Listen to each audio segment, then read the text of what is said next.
حضور، میرا سوال ہے کہ سورہ کہف میں معراج مصوی سے متعلق جو کشتی میں سوراخ کرنے کا واقعہ ہے اس سے کیا مراد ہے؟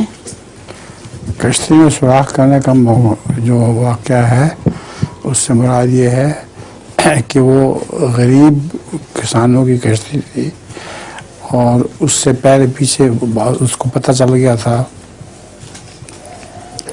جو بھی بزرگ تھے ان کو پتہ چل گیا تھا اللہ تعالیٰ کی طرف سے کہ بادشاہ آ رہا ہے اور جو ٹھیک ٹھاک کشتی ہیں سب کو چھین کے لے جائے گا، اور یہ غریب کسانوں کی کشتی ہے، اس لیے اس کو داغدار کر دو۔ اس میں انہوں نے سوراخ کر دیا، جس کے نتیجے میں کشتی میں سے پانی آنے لگ گیا اور وہ ناکارہ سی ہو گئی۔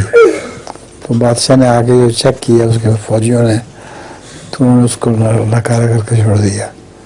جب وہ چلا گیا تو پھر ٹھیک ٹھاک ہوا۔